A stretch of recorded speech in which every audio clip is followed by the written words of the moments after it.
Hello and welcome to what is sure to be an exciting video. I'm the Visual Pine, and this is the GRIME All Boss Percent Run. We're gonna get this started.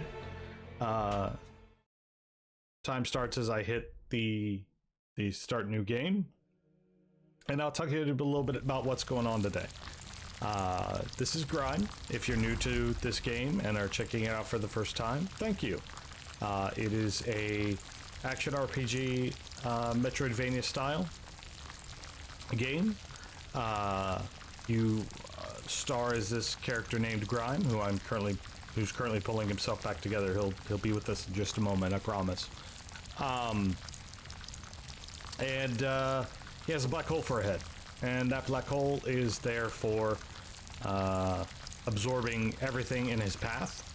And the brilliant level design that comes with this game is going to show you how important that mechanic is, because it's the only thing you have to defend yourself here in the very beginning of the game. No weapons. All I've got is my ability to absorb. So we're going to do that to that guy and this guy. And not this guy. This guy and I are just going to fall down. But this guy too, I'm going to absorb him. So, this is the tutorial section of the game, and as we get through here, I still kind of have to concentrate because it's not all fun and games and easy and stuff. There's not super precise, but some precise platforming I got to do. Some enemy avoidance and whatnot that likes to be a little chaotic. But here you meet a character named Jan. He's one of the few characters that is friendly to you, and that's because he thinks you're going to change his world. And you are going to change his world, but not the way Jan wants you to change his world.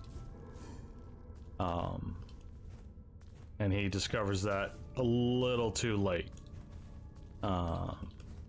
Later on in the game. I'm going to go up to this little side section here, away from the beaten path.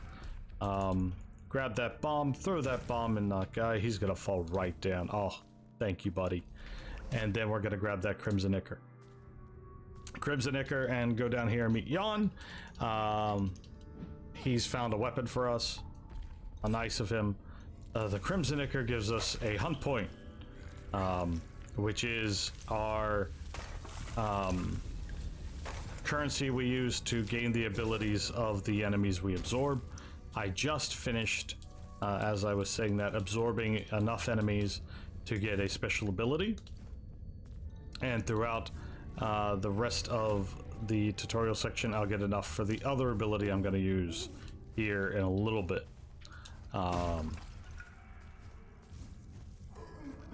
This guy, he likes to dash at you. I get in front of him, though, because if he has to turn around and look at me, he has to think a little bit about whether or not he actually wants to hurt me or not, and I don't have time for that. So we're going to keep on going. We're going to keep on moving. There's going to be a friendly little ranged unit there. He's going to just barely miss me. He's the most inaccurate of the ranged units in the game. And then we're just going to cruise on through here. I'm going to avoid all of these lovely spikes. And we're going to do the same thing, except I'm actually going to get hit this time for reasons I don't know. Probably messed up the dodge. So that gives us 3 hunt points to kick off the run. And that's very, very important. That's enough for the 2 abilities that I'm going to need to help me out in the first third of this run. The item I grabbed there was a Bloodstone Splinter. That's going to be used to upgrade my weapon here in a little bit. You see, I'm ignoring these surrogates. It's because I don't really need them right now. They aren't really going to help me in my battle against the boss here.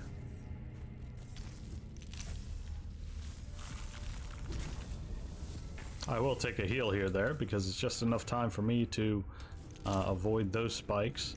And we're going to just dodge all those guys, drop down here, and dodge these guys. Especially that guy who's flailing wildly at me.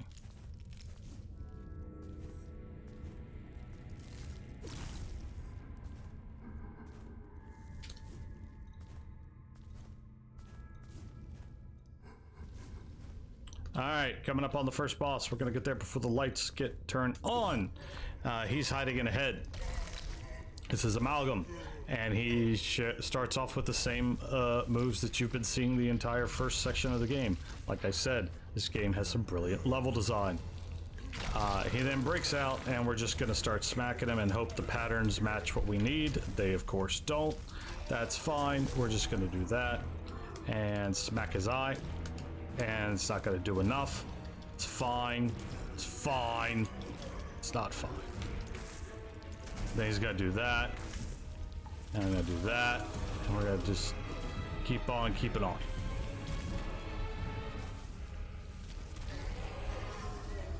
We're going to do our best.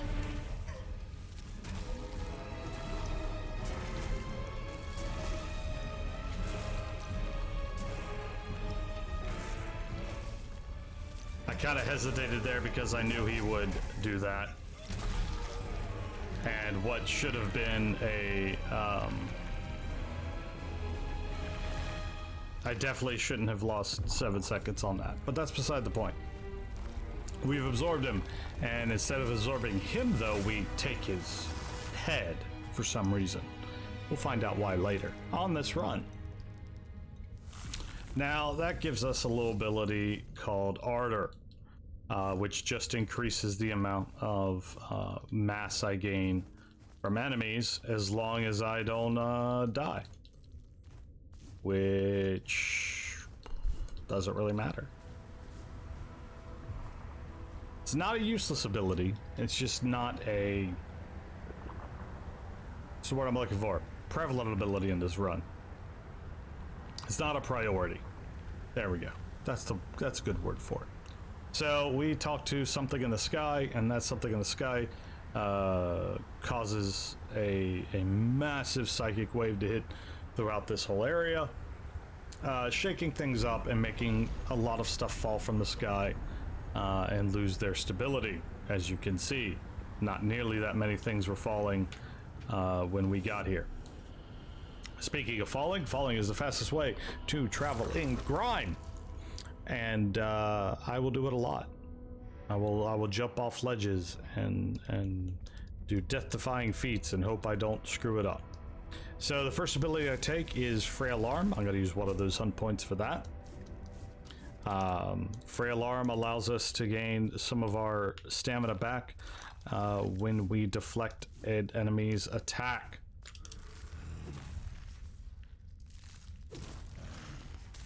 And for whatever reason, the fledglings being a little jerk, he didn't start with his signature nail throw, so that was interesting. I took the beating gladly though. Whoop! That was close. That could have gone a lot differently, because normally he starts with that jump attack. But we apparently got lucky and picked up the item. I did pick it up, right? Oh, thank goodness. We picked up the item and he killed us right away for it, which is fine. That saves time. Time that his little buddy wasted by not attacking me properly. Not attacking me the way he was supposed to. So here into the run we go. I'm going to do something a little bit different than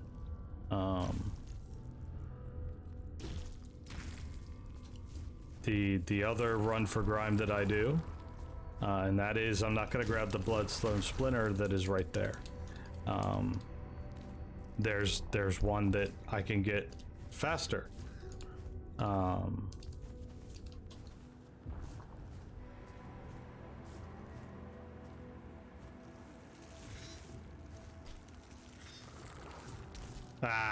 Knew I was still gonna get hit by that. Not as bad as that usually goes though, so I'll take it.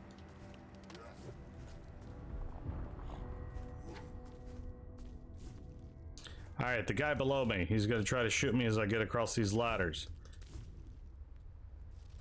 Or not. Maybe he was just stunned by my brilliance. I don't know. Enter Lithic. We're gonna meet this little rockhead who is very impressed that our head is smaller than our torso and that our arms, everything's proportionate. He's very, very happy with, or very scared of that, because there used to be these things called Carven that would come visit Lithic and take little rock and boulder heads away. And moms, in their infinite wisdom, took pity on the little guys and put up a protective barrier separating the world pillar from the ugly side below. So we're gonna ruin all that, by the way. That's kind of what's getting ready to happen here, and I'm just gonna do that for safety.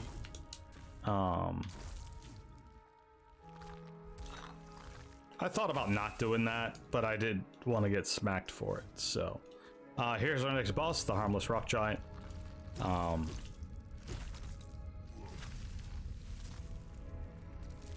Not him, the giant, obviously.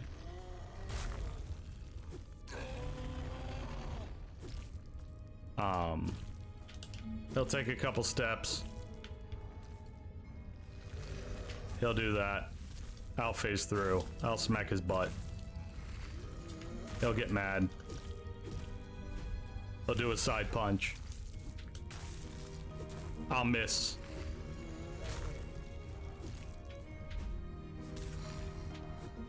I'll miss again.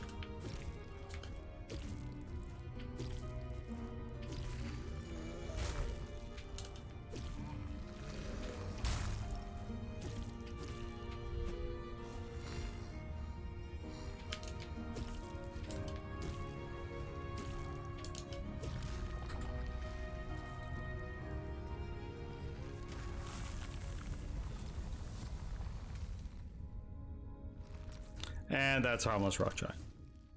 Not really that harmless. He's only harmless because, like, he didn't want to fight anything, and then I came along. Like I said, I'm here to ruin everything. That's what Grime is here to do. He's here to ruin everyone's life. So here we are, and I'm gonna do this. I'm gonna grab this surrogate because I really want to use the glaive before I go fight moms, and I really want the fledgling year before I go fight moms. So thank you, Harmless Rock Giant. You made that possible.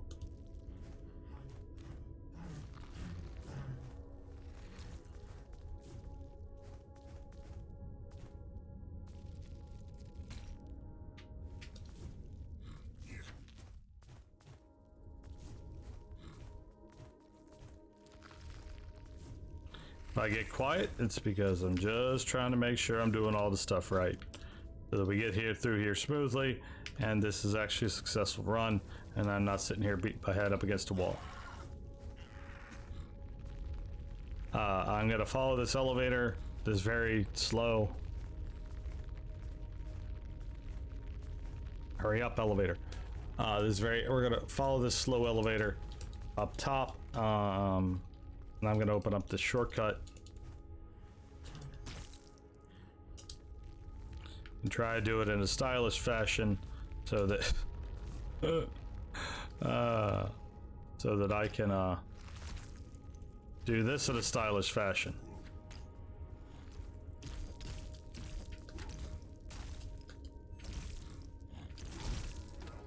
Y'all leave me alone. God, they're the worst.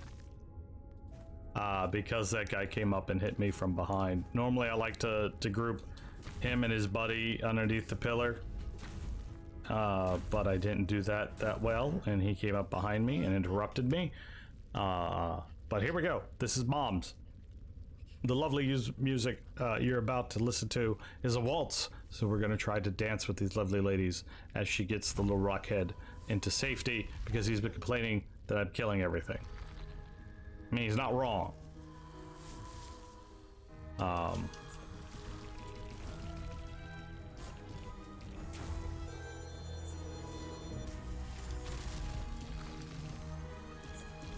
Oh, no!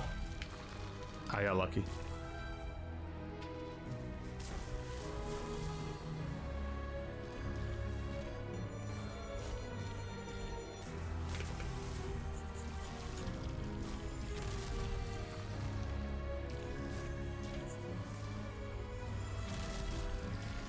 There we go. Phase 1 down. If phase 2 is just as nice, we're gonna get out of here lovely times. It's not.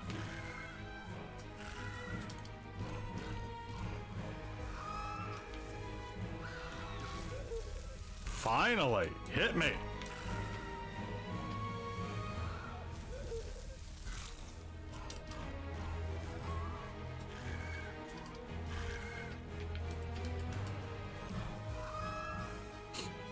That was a little weird.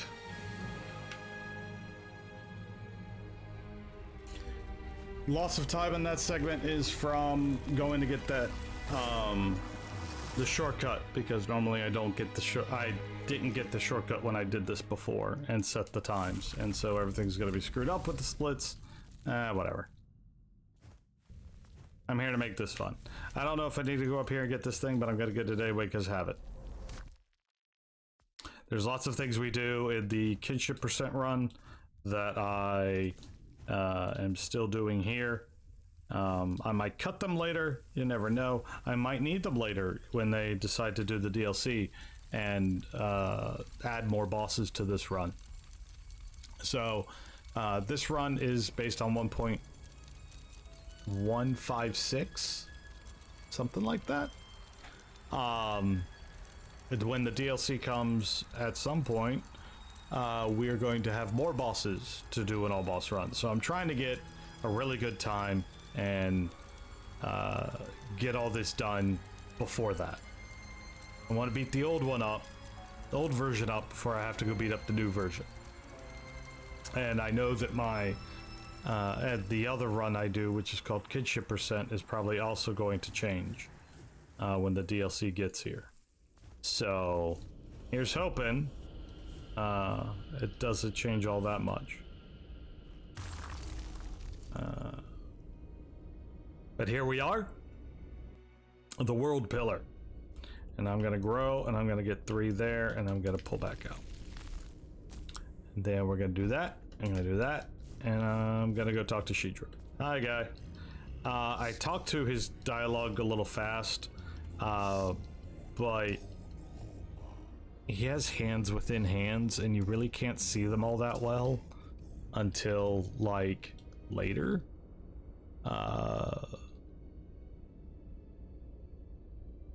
But like there when he was resting when we came in, he wasn't, he didn't have 2 arms. He had his 2 hands intertwined with each other, and he's really creepy and weird, and I don't like him. We've got a bad feeling about that guy. You better watch out for him.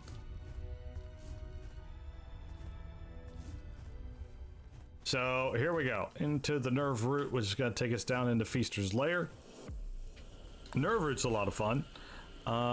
There's electrical stuff all the way through it because it's nerve endings and electricity through the body, yada yada yada.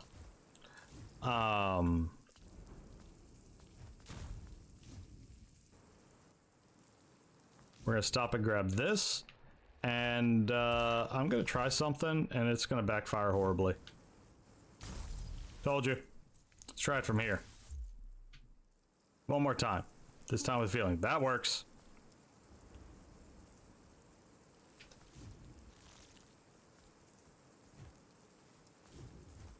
Kind of discovered that when I was playing around the other day, and I was like, oh, let's try that in earnest this time.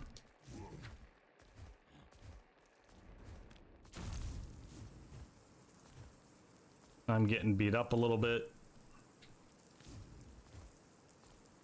One of those is my fault. The whole getting beat up thing.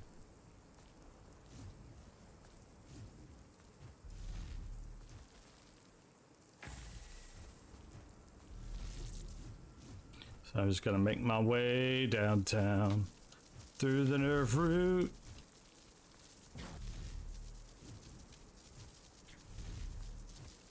So, like I said earlier, level design is big here. This is teaching you all the fun ways that you can use pull, including messing with enemies. Like that guy, who's an archer that flies around. I know I call him an archer. I know he's not using a bow. Ranged unit, ranged monster, eyeball shooting pointy things out of his face. I don't know. This one spits them out his rib cage. I don't know, man. I just run through here as fast as I can and pray for the best.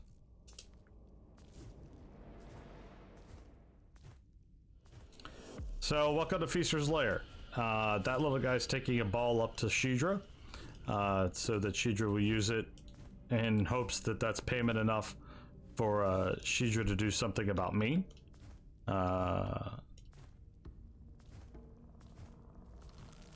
If you don't like teeth, look away for a little bit, because we're going to be here for a while.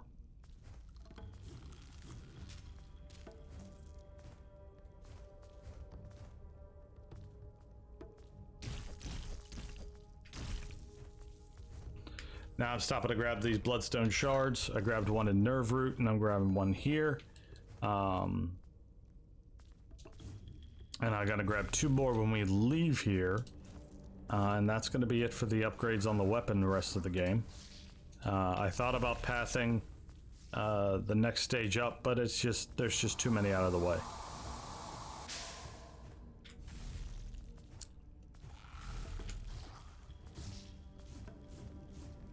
We'll take this one as a safety precaution because Vulture's a jerk. And I'm not relying on having to... Oh, nice. What's the word I'm looking for? Normally when we do this, or when I do the any percent run,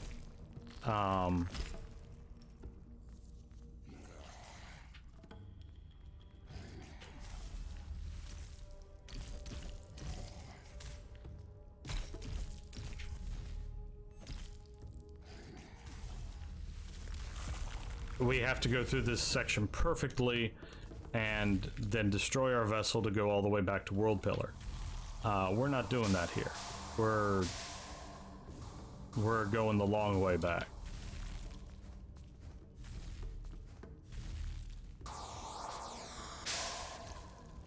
Oh, fiddlesticks.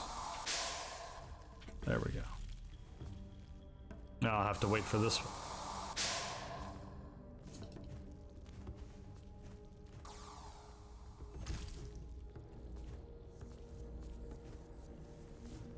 So we're actually going the back way. The way you're supposed to go to Vulture is through Jawcrab.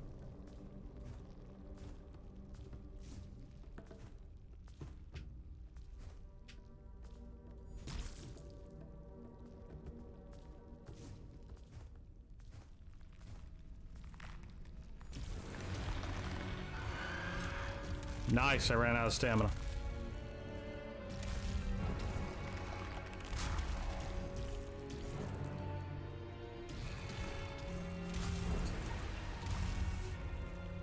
Huh. I didn't know he could one-shot me there.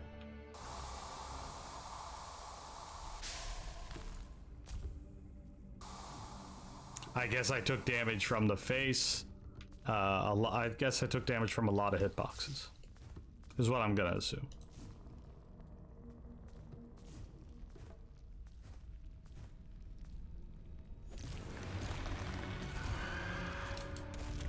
I missed.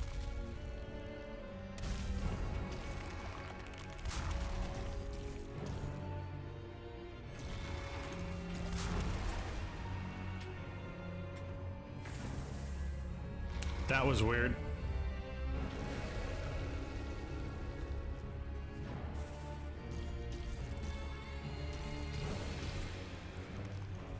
As As long as I get him over half before he runs to the other side, I'm happy.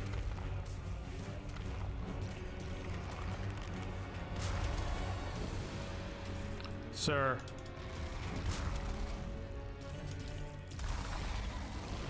Equipping you.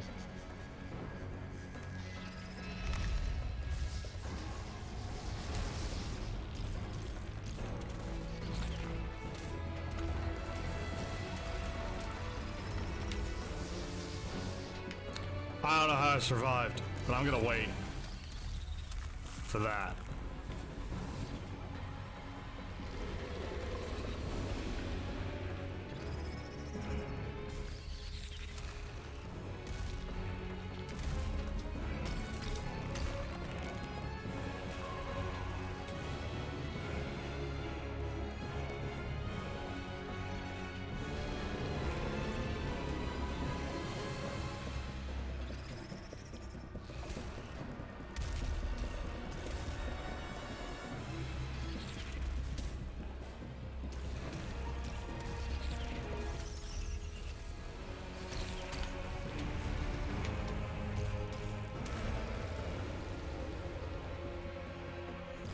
I say thee nay!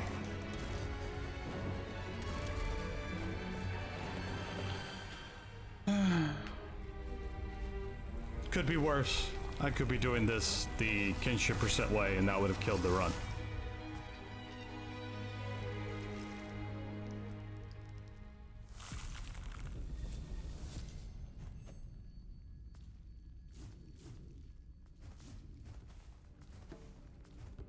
Now I run over here and I beat up a crab.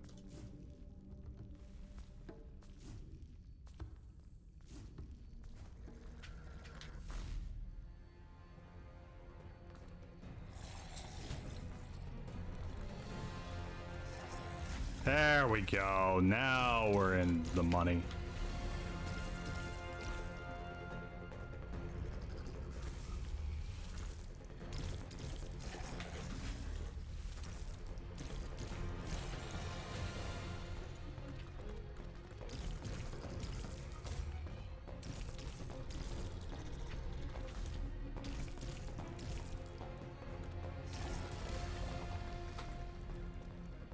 Just like that.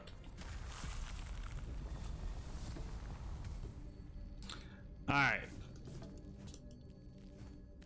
Here's what a mini boss, like, I feel like Jaw Crab and Jaw Stag are what the mini bosses should feel like.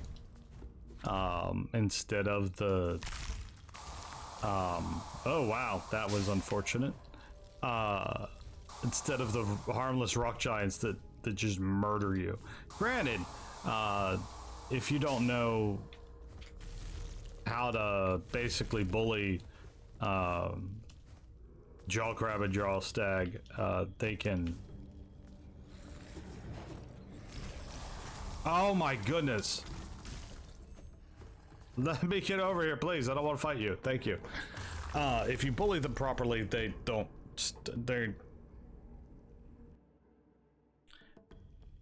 They benefit from you being aggressive, or the fights benefit from you being aggressive. Whereas the giant fights benefit you for being a little more conservative.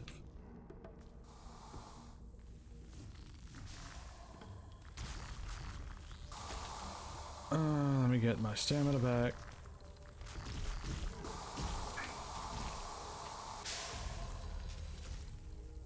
Awkward.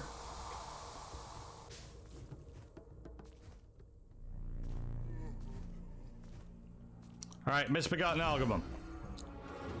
amalgam. He does a lot of goofy stuff, so, and I didn't get the pull off. I'm out of rhythm. He is a big boss that goes on rhythm. I argue a lot of the bosses in Grime go off rhythm. If you get the rhythm of the fight, you're gonna be great. If you fall out of the rhythm of the fight, you're gonna have a bad time. And I already was thrown off because I had to sit there and fight the two little jaw the nail biters on the way in. But this time we got it.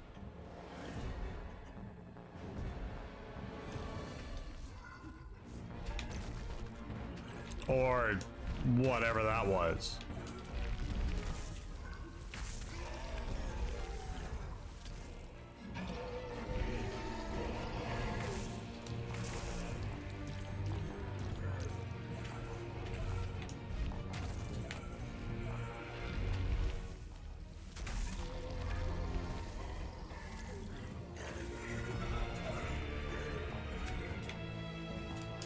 Oh, you finally gotta let me hit your eye. Got it. What?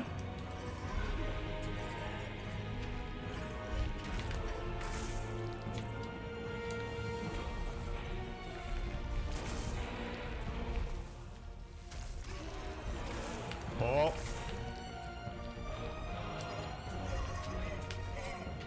I gotta be careful here.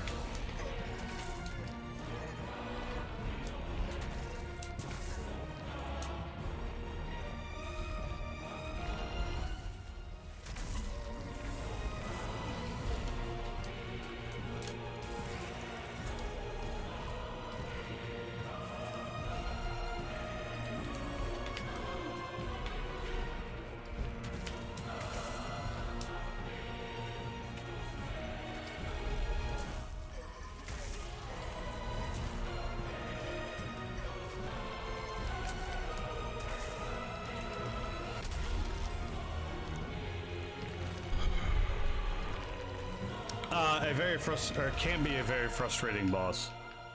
He has 6 arms to watch, and they all like to do their own thing.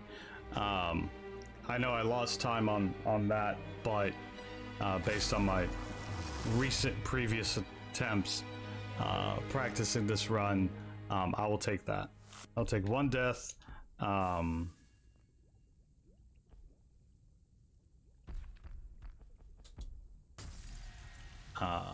Because he can be a bit of a pain, a bit chaotic.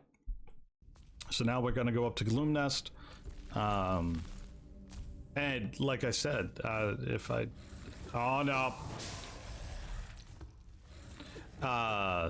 that's why we didn't get anything from him in the beginning, because he falls to that pit and gets mutated. At least that's my headcanon. I don't know if that's correct.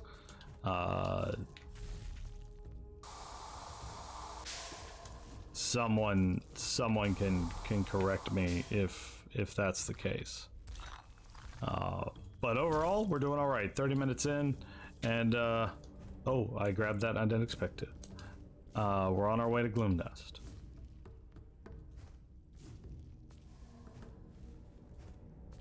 So thank you if you're still watching this video from this point on. If this speed run interests you, I greatly appreciate the support on the video.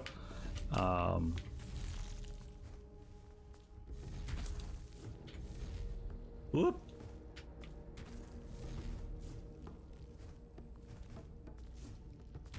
Gotta make sure I'm not super chaotic. I don't have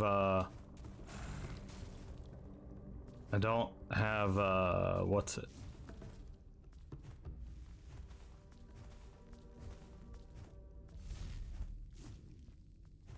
I don't have any breath left, and where I'm getting ready to go, it is super chaotic.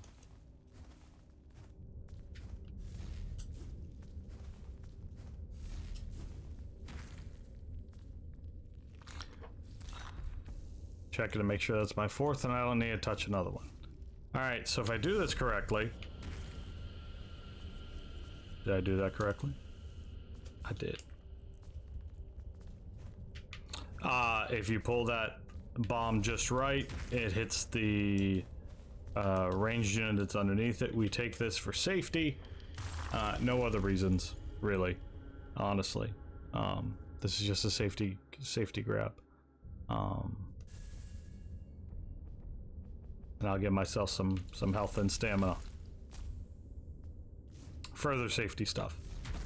And make that do that, and we're gonna go in here and fight the deer. And I'm already gonna screw it up. Uh-huh.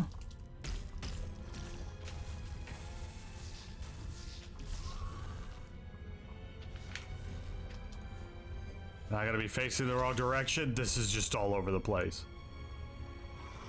There we go. Get back on track. There we go.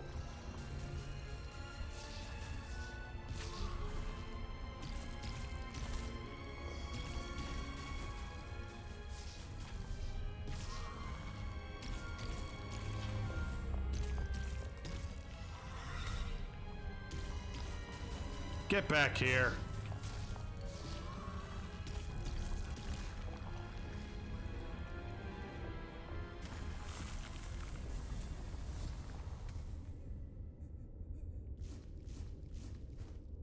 All right, we're out.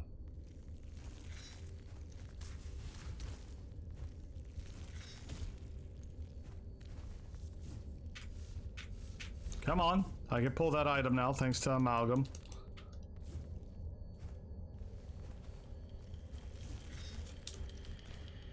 I will stop and beat him up.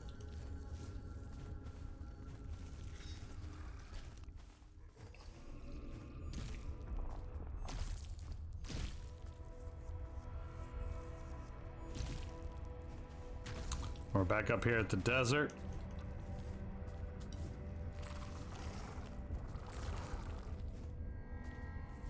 Grab that for fun and profit.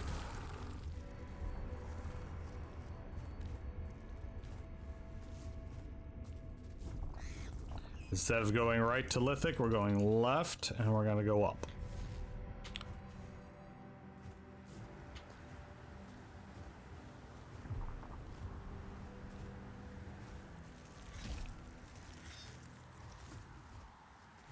And then this is the Desert Watcher, who's apparently been watching for me.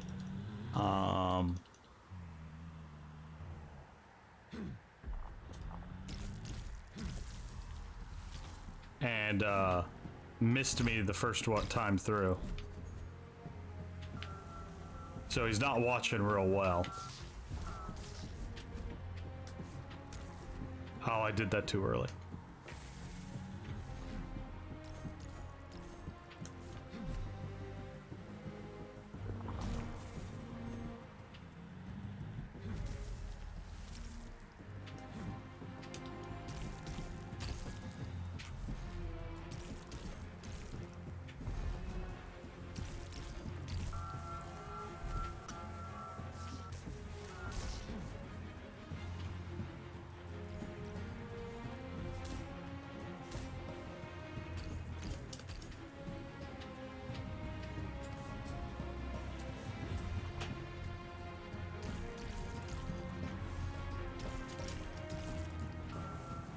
Come on.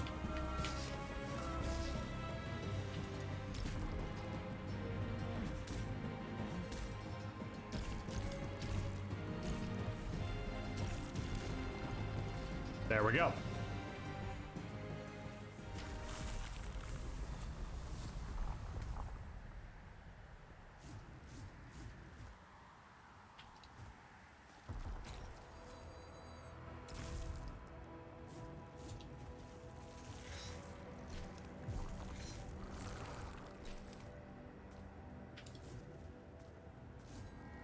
Up next is the wall giant, who we have to go talk to, then rest of the surrogate.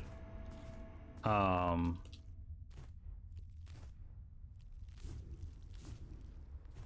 him to spawn. So it's back through Lithic we go.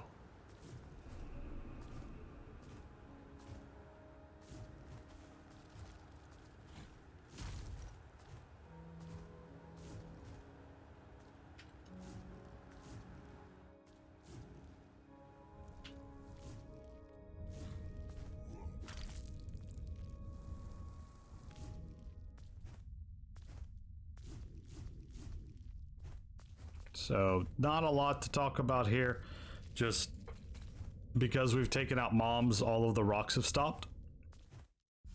And so Actually, I want to see something real quick. Oh, I know where it is now. Cool, cool. I know where this. I know how to get over here now. Is. I talked to him a couple times.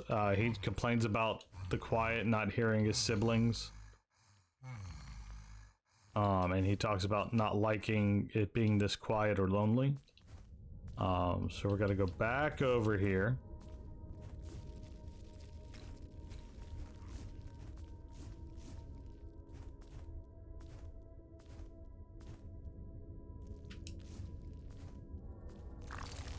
We're gonna rest here. I'm gonna throw some points in some strength and stuff.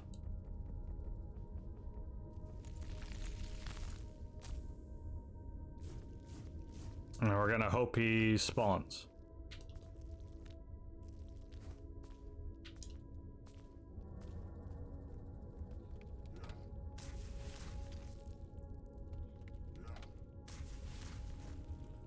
And he did.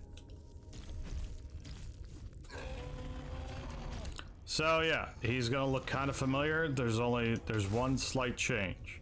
That is, he does this lovely diving tackle.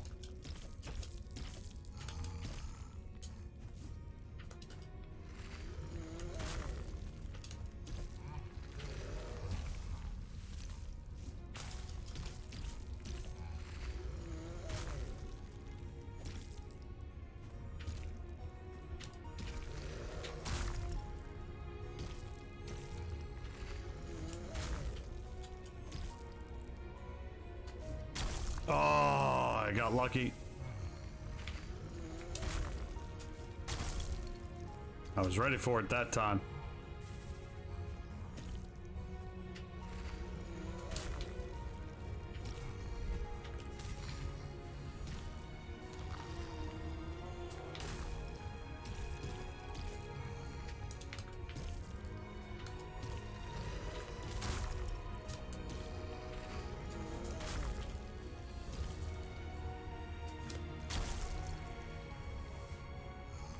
I was not ready for it that time.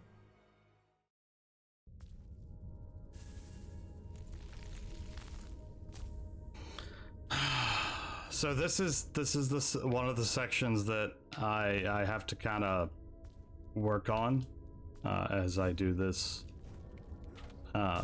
practice this all boss run, and we're gonna keep this for posterity. We're gonna keep this run for posterity.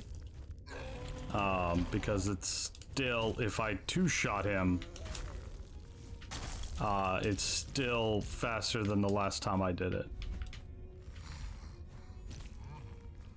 Granted,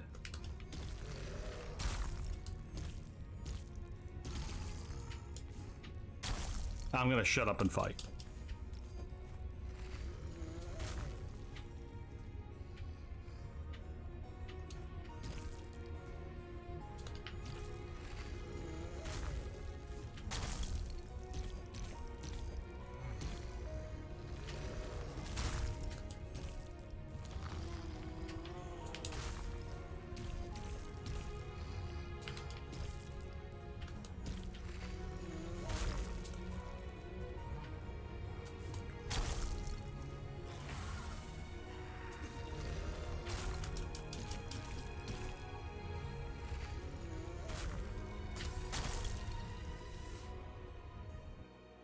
Yeah.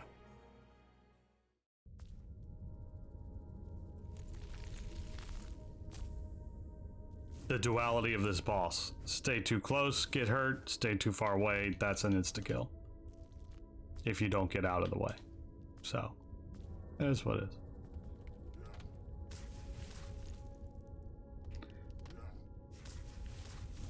They are making changes to this boss.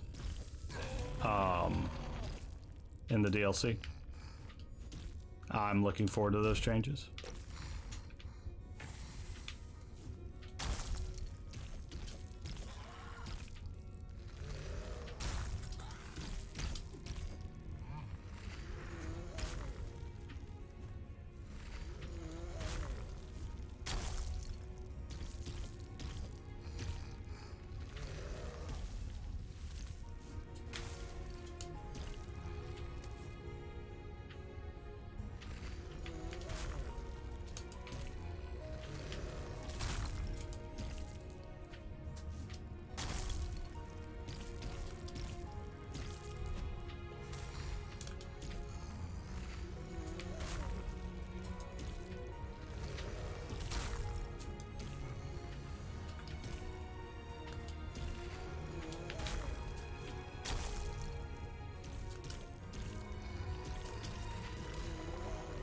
There we go.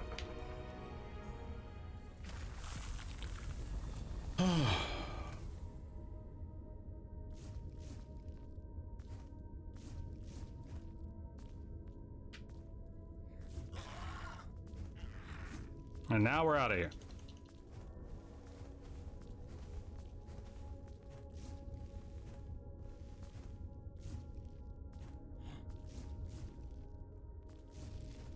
Basically the same way we left here the first time. Got to go all the way through here. Now with better movement abilities.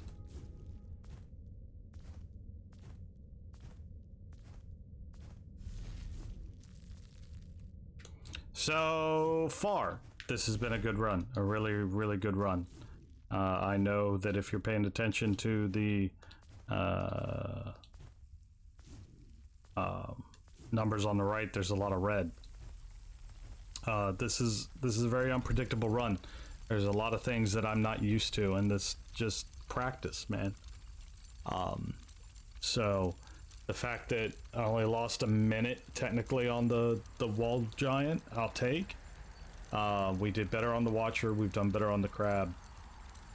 Very, very good run so far, especially with me commentating. I need to get used to commentating and playing, because I notice I do a lot worse when I go live and I try to do grime runs and I try to commentate and all that. It's a challenge, and it's something I gotta practice like everything else.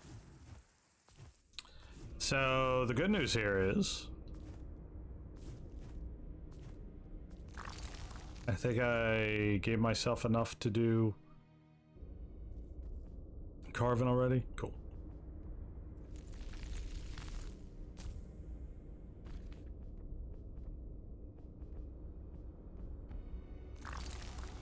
This is a practice thing, because I'm not used to having that extra point, but we're gonna take that for safekeeping.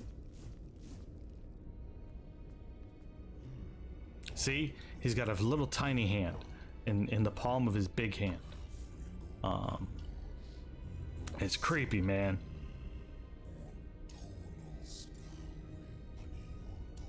So here we have enough stats, hopefully.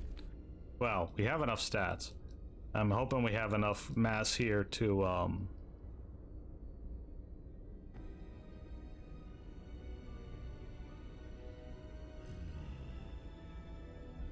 nice. Plenty of mass. That only takes 2,000. And then the rest of the run is pretty much like everything else. There's only one other boss we got to take out, and that's the Artisan, and we'll take care of him after we finish off Shapely.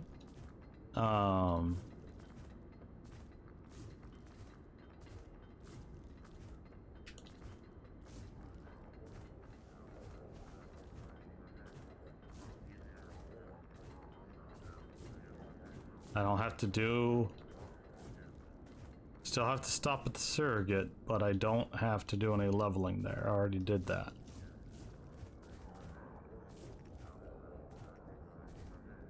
So here we meet up with Jan again, and he has so excited that he is up here at Carven Palace, or not Carven Palace yet, but it's Servant's Path, to get a brand new look, and they're gonna take his head for it.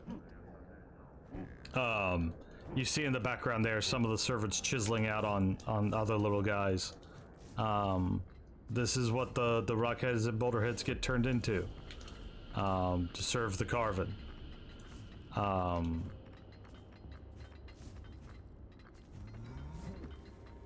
This is what Moms was trying to protect the rockheads and boulderheads from.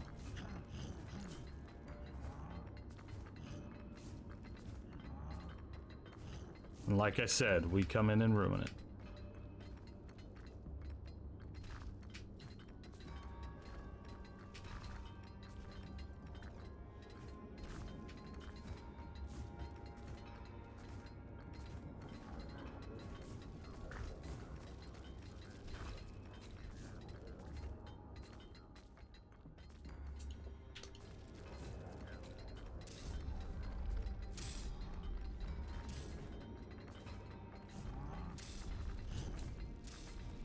If I get quiet, it's because this part takes a lot of concentration. And those red pokers are mean. They stick in you, and they don't go out of you until you dodge out of it. It's probably, I would say, one of the meanest things the devs put in this game. Just saying. All right. In reality, if we didn't die to Vulture in that freak accident, we'd be doing really good right about now. I mean, I think we're doing really good right now anyway, but that's beside the point.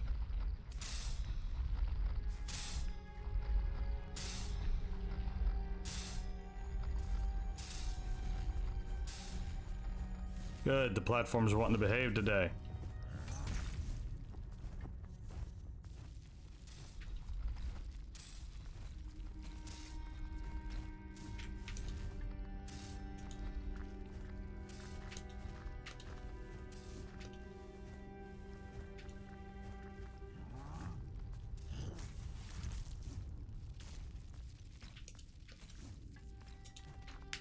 Whoa!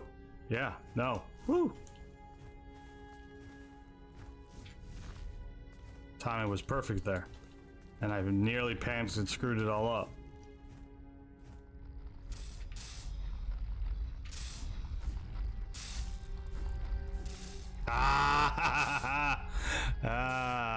Greed gets you every time, Pine.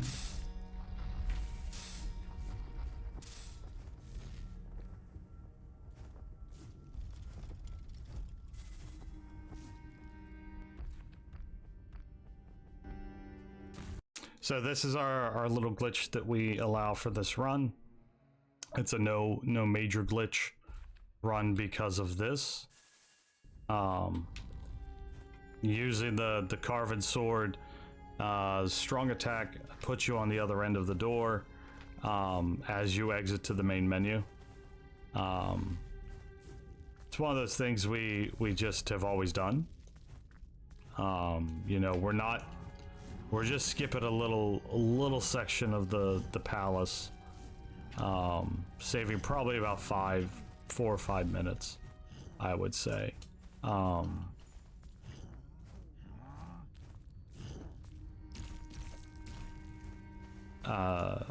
But we do it like I said, it's one of those things we just do, and don't think we've ever argued about it because it's not like I'm skipping an entire zone. But it's why I think we're getting ready to change. Oh no, you come back here.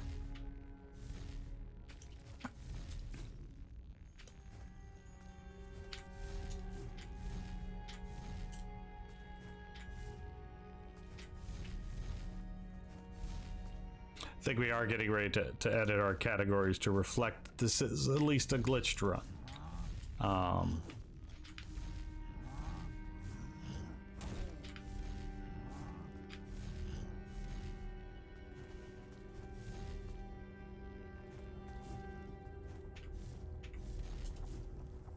Wait for the elevator.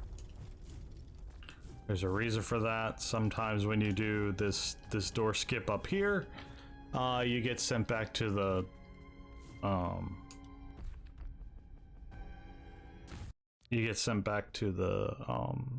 surrogate. Don't know why. Just the way we do it, or the way it does it. There you go. That's I got one more. I do have one more door skip to do, and that's to do artisan. And that's the one I don't feel bad about because to get to artisan is, woo, it's a gauntlet.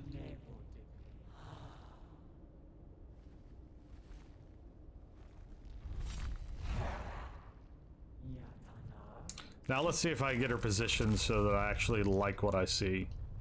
Come on. Do your opener. Rah! I'm gonna back over here. Thank you. That's some space.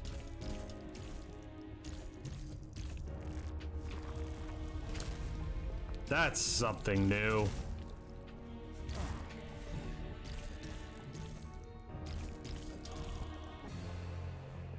Over halfway done.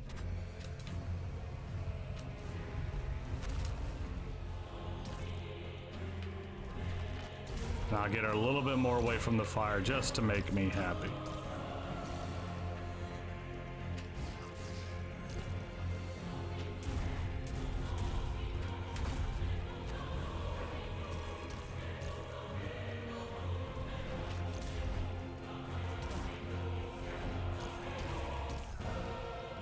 Man.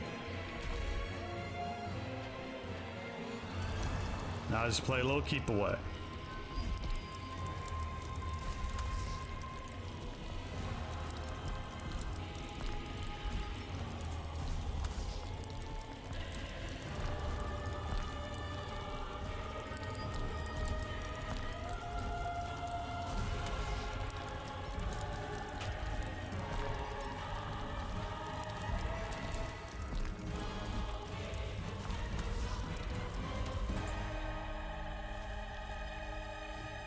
Woo!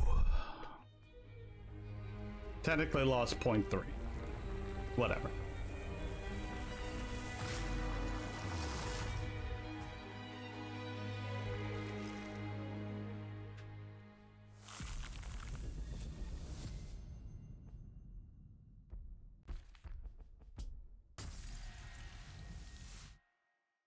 Now I just got to go up and beat up Artisan. That shouldn't be too hard. Longest part of that is this.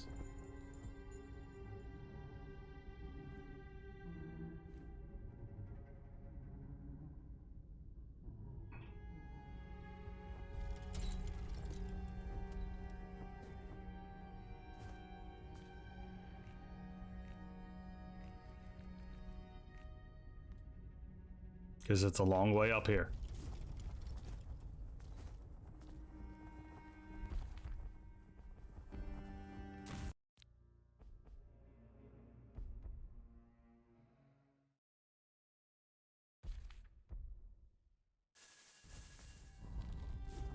All right. Now, technically, we could do this before Shapely, but it would be a very, very rough fight without it, without the pull ability.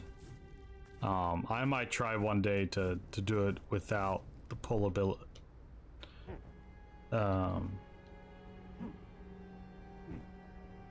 Without her pull ability.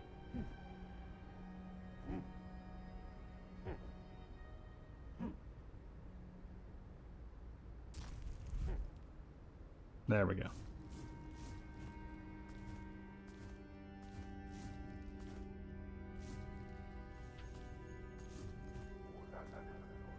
This is a boss that is easier in his second phase.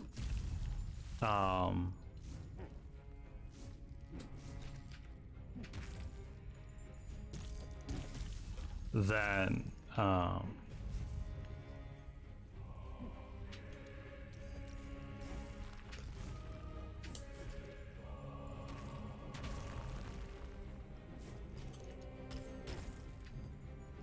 sorry, let me focus on the fight.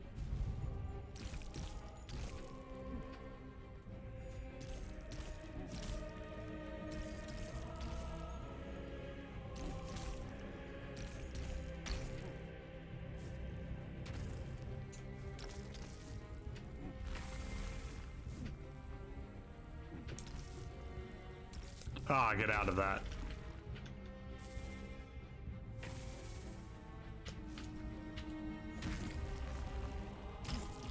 There we go.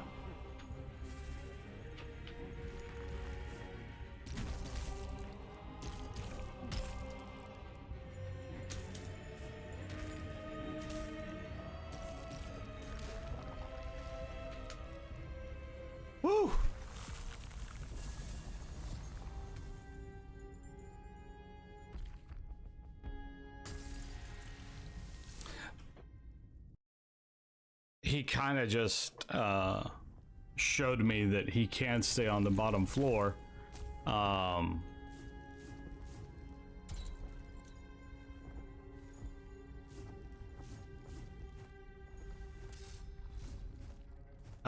And maybe he is viable to do before I do Fidus.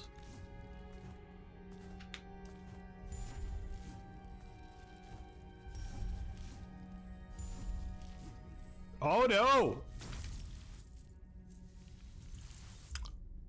So there you have it. My breath gauge is filled because I've taken care of all the mini bosses, and I'm forgetting how to do the basic parts of the run. Because of course I am.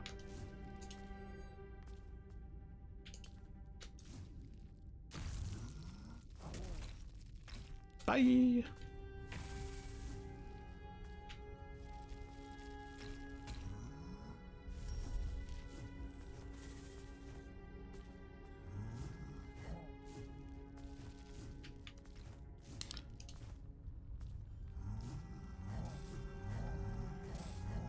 Now I do know where there is a couple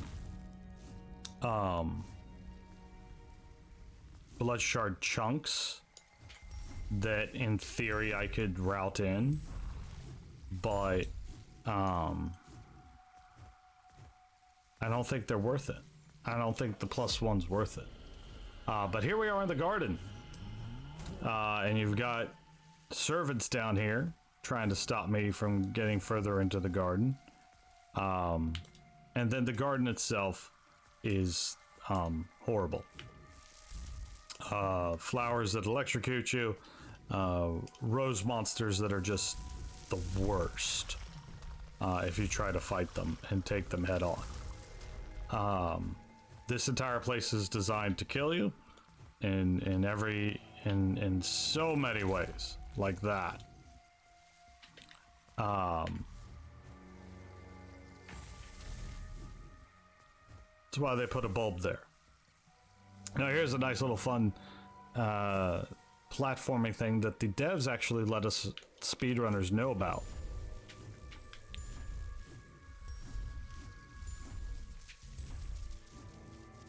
Just like that, like butter.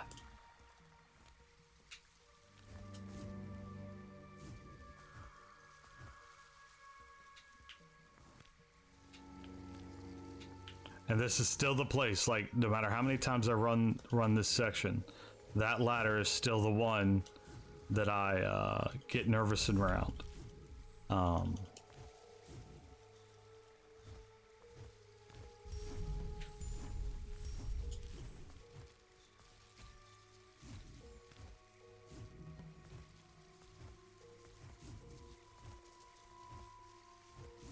Mainly, I think it's because it's closed off. I can't see the background. I have no other like visual cues for it. How far I'm going and how far I'm dropping.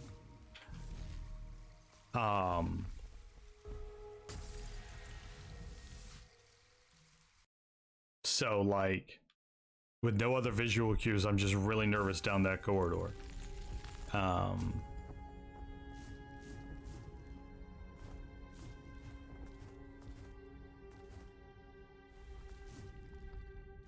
Now we come over here and we fight this thing called a puppet. It really doesn't want us to use this nerve pass thing.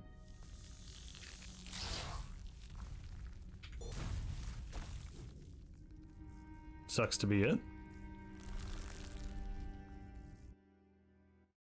Now here I just have to talk to Shidra. I don't have to get upgraded or anything. So this should go pretty smoothly.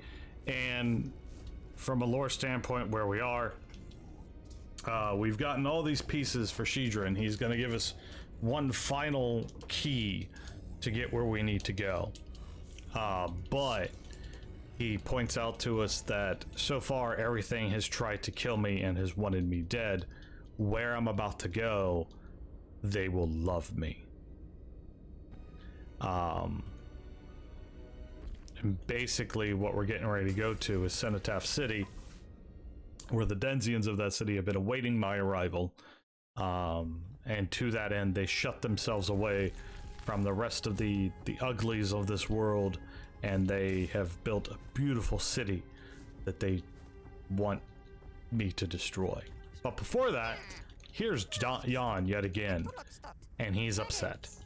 Jan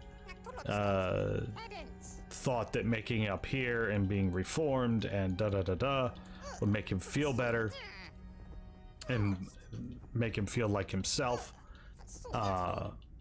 but it hasn't worked, and now he regrets helping me, and he regrets letting me go after moms. So now he's made a wardrobe change.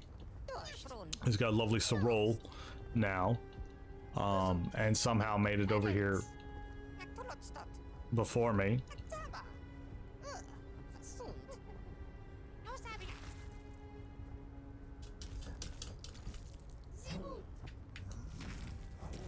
Whoop, whoop.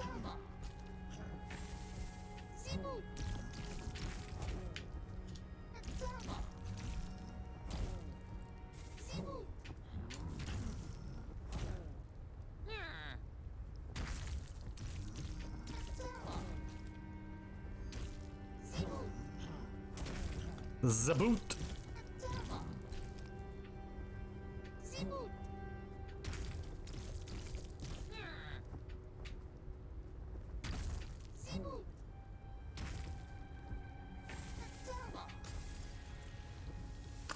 That is the chaos of Jan. I saw it literally coming at me and went,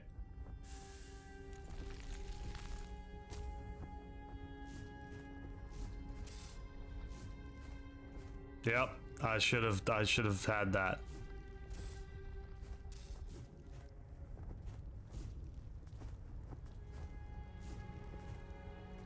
I even got him to skip the one section of dialogue.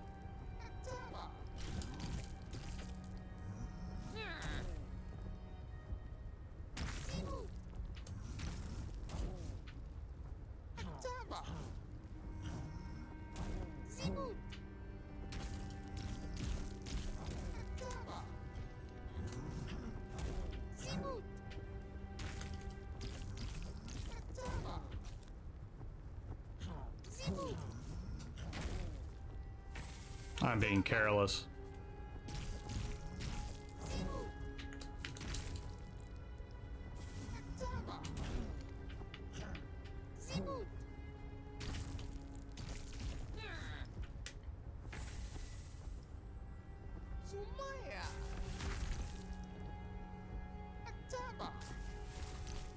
So Jan had a surefire way of beating me, and he has decided to abandon that. To give me stuff to defeat him. All right, Cenotaph City, here we come.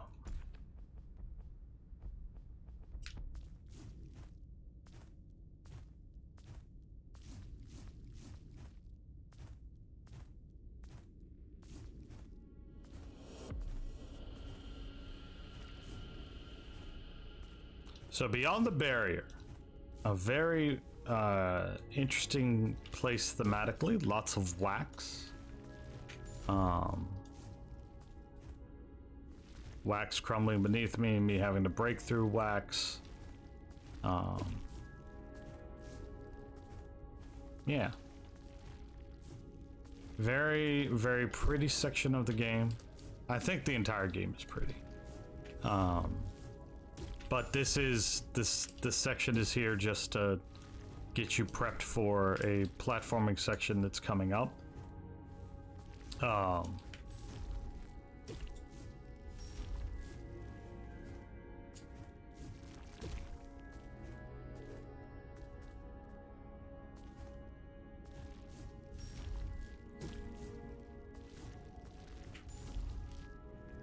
Whoop! Sometimes that can happen.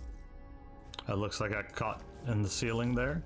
And it didn't want to recognize me. Again, not sure what's happening.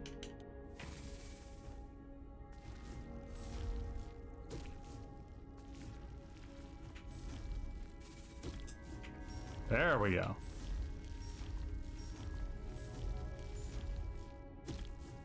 It was getting hung up and not letting me hit, which was weird.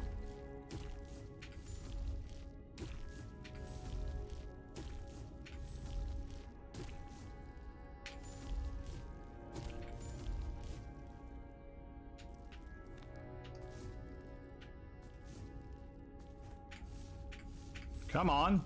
Thank you.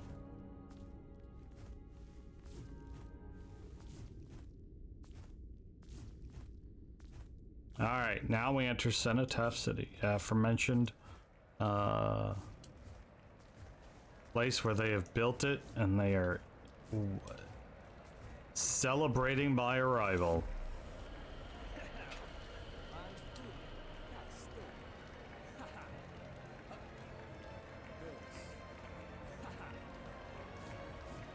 So here, there's nothing to kill, there's nothing to fight. If you play this game casually and would like to explore the city, you see all kinds of things. Artwork, tributes. But we're here to go the fastest way through the city because we got places to be and people to see. So we're gonna go up here to the top, and that's pretty much it. That's the city. And they've set up one of these for me right before the boss fight. I wonder why. Or rather, right before the final performance, they call it. I wonder why. It's a boss fight. And I'm taking survivability.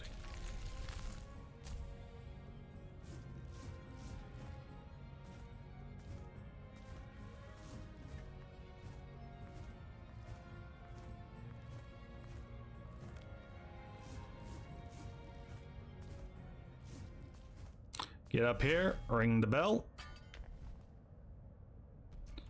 And it's funny, the legends say of early builds of the game where Final Performance didn't have quite as much health as he does now, and people were able to kill him in this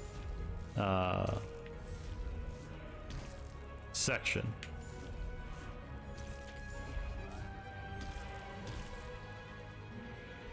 Which I find hilarious.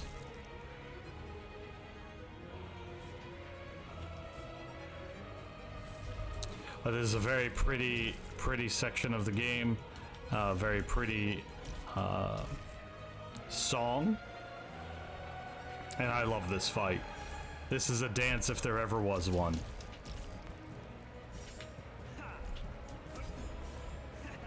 You just gotta get in rhythm with him. There we go.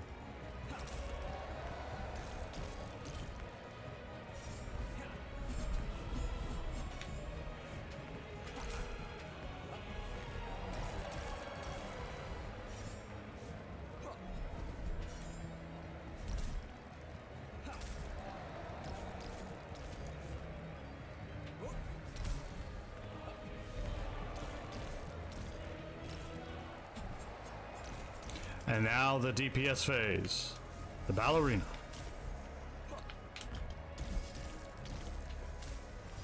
Why do I call it the DPS phase? Because he's gonna send her around. I'm gonna be able to parry her and keep my stack of your fledgling up at all times. As long as he stays where I can hit him. Right now he's being a coward.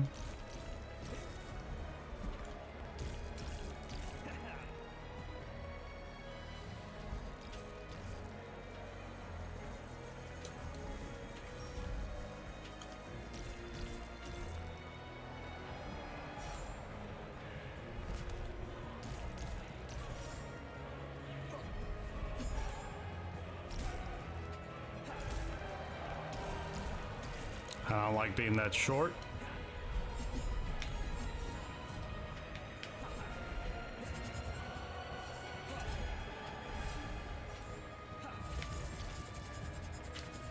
Excuse you, sir.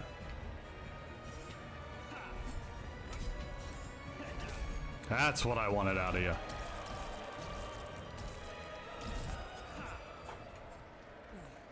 So that hesitation there caused me to lose 21 seconds. No big deal. We're still doing fantastic.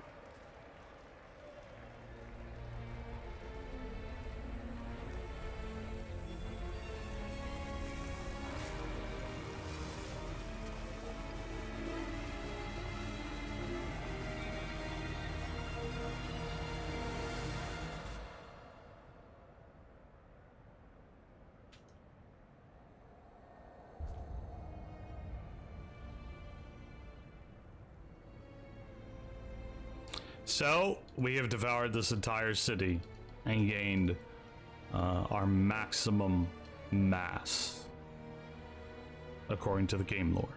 Obviously, I can kill more stuff and get more levels, but as far as the game lore is concerned, I have reached critical mass here. We are ready to do whatever it is we got to do to this world.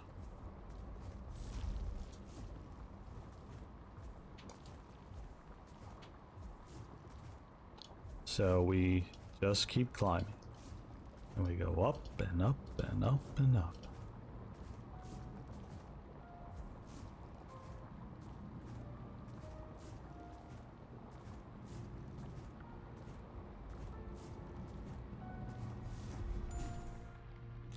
So obviously there's lots to improve on this run. We're in the pale sky now. There's a lot of lore here. I'm gonna skip it. But basically it talks about the creation of the worlds and stuff like that. And there's some extra lore if you've gotten every beacon in the game up to this point. Beacons reveal the map, so obviously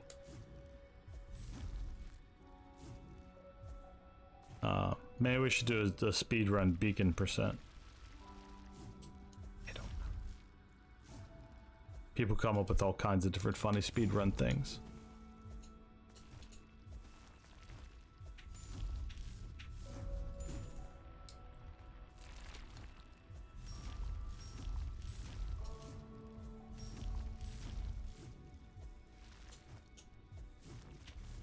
Oh no, I missed!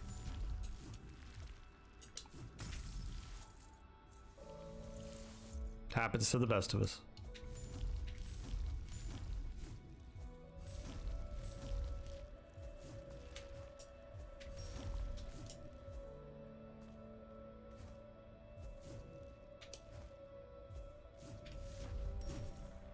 I'd rather it happen there than a couple spots in this run.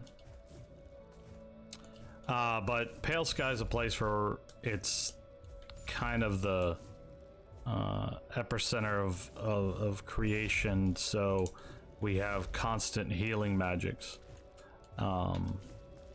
coursing through our veins. There's breath everywhere. Breath is the source of life on these worlds. So it's just coursing through our veins so that we can get used to this platforming without having to worry about dying. If I break those orbs, there's some lore bits.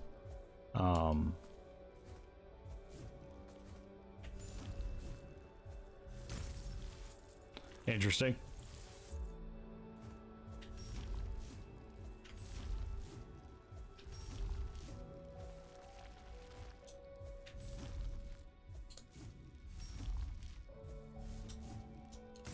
I thought I was at a different location.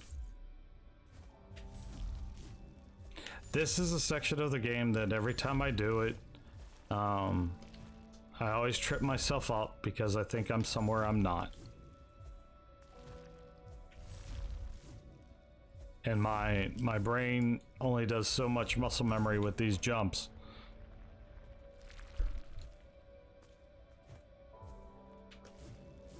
So my eyes look at it and see, yeah, that's the jump you're trying to do there, right? Nope.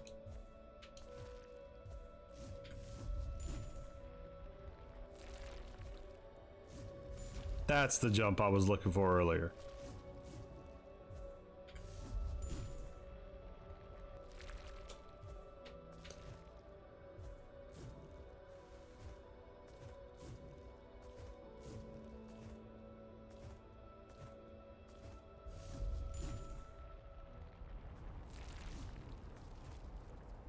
All right, now we just keep on going.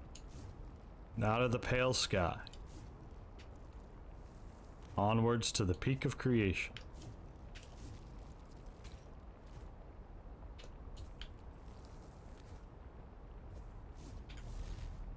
But since we left pale sky, all of our auto healing's done. So here we are, around a bunch of these nerve endings that automatically kill you, because you know.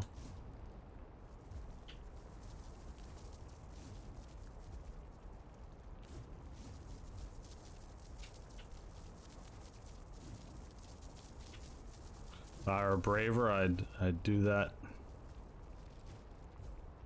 a little differently. See if I get my launch. Got the launch. There's something here I want to try. And it works. We're just gonna go.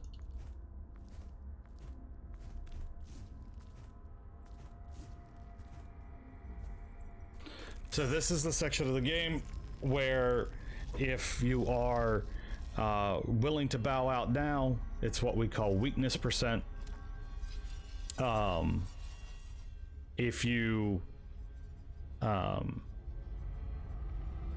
to fight him, it's on to all bosses and kindred percent.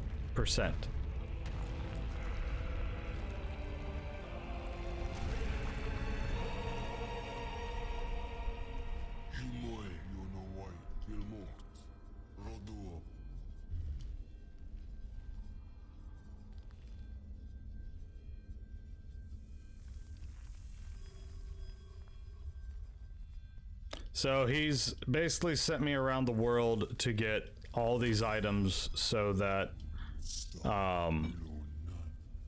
he can kill me with them. It's his contingency plan. He sent me out those places to take me out. If for whatever reason we ended up here to face him, this was his final act. So he sets a trap for us. Of course, we reject his offer to just give up, and here we go.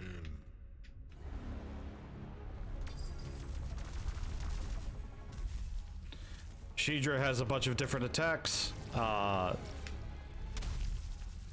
They are random in what the order that they come to us in.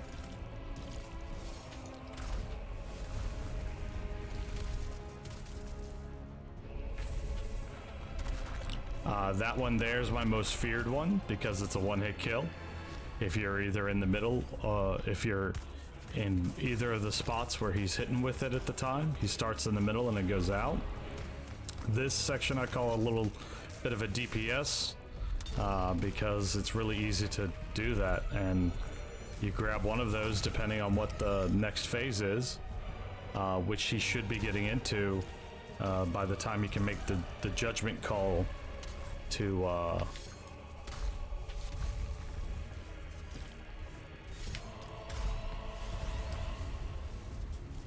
oh, that was fun.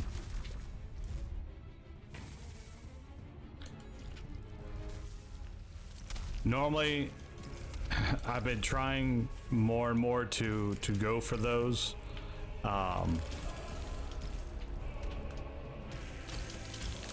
If you do this right, you can keep hitting his hands for a little bit more till he goes back and starts to regenerate.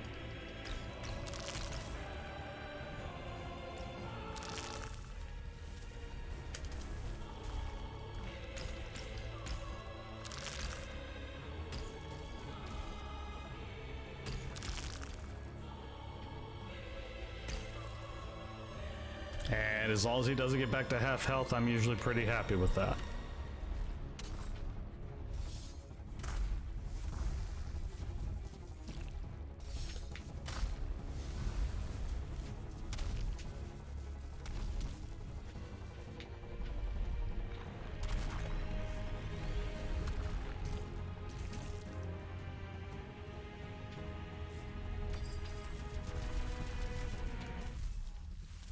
So yeah, there are 2 attacks that you can absorb. That's one of them, and there's one other slam that allows it as well. And they're actually pretty crucial if you want to do this fast. I'm getting no help here.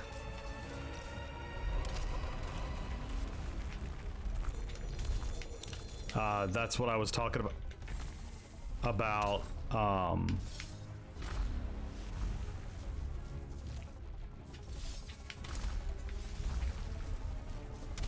That's the other one. Of course, I was nowhere near position to get it.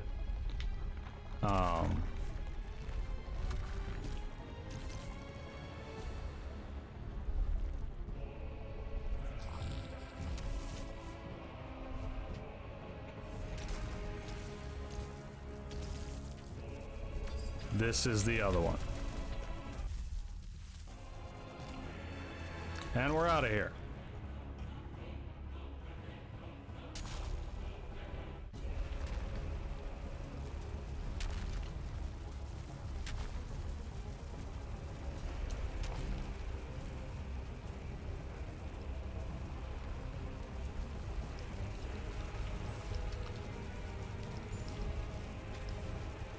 Ah!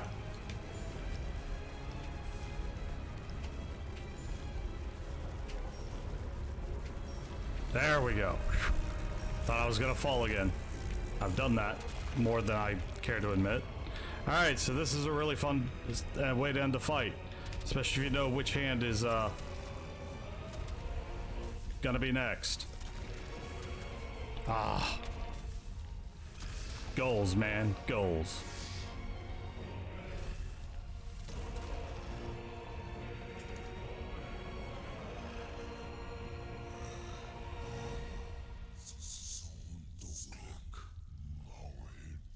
So there's Shidra. He just wanted to defend his world, and I just came in and I ruined that for him.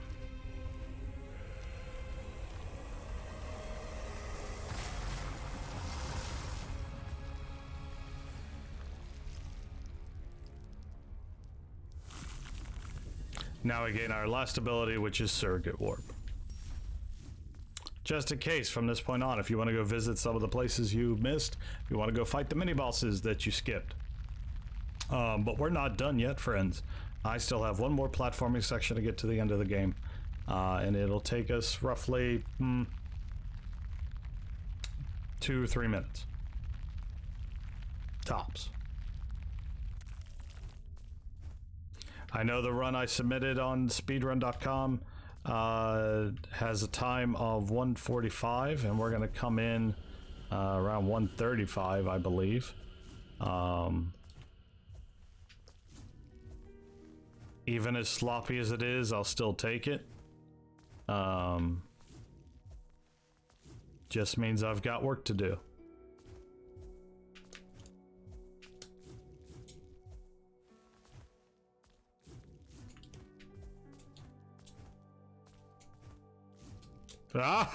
Speaking of work to do, I always miss one of these. They're super basic jumps. They're simple. And if you've been paying attention to your double jump and your dash jump and things like that, this really is should be an easy section.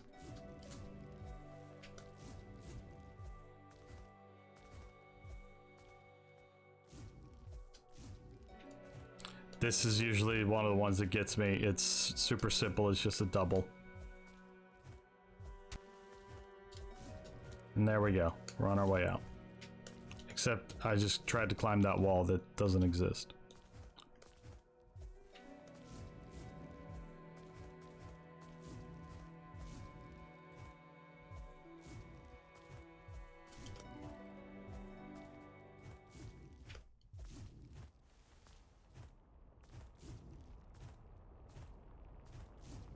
So here we go. Commentary run of all boss percent.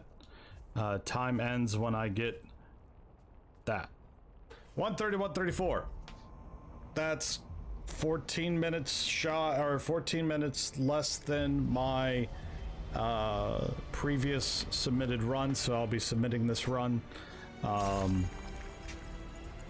this was recorded on the 11th, and yeah. Lots of good times. So that is Grime. Thank you for watching if you've watched to this point.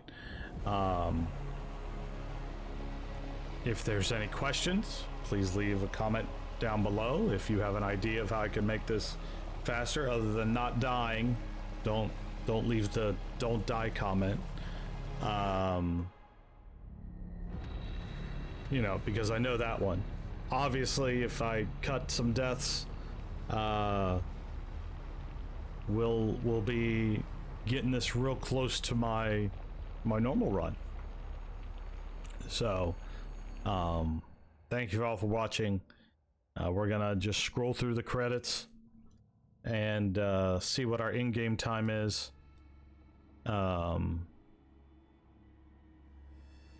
Real quick.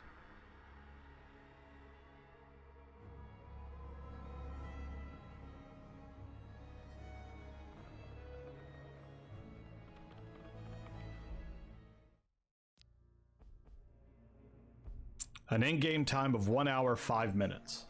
So, you know, what I have an in-game time here of what my any percent time is. That's cool.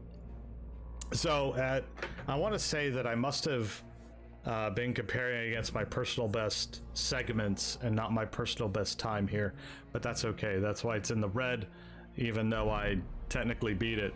So 130, 134, new world record for all boss percent, and there's a lot there on the table. At least 5 minutes on the table. I could get that down to 120 easily with practice. So thank you all for watching. Thank you all.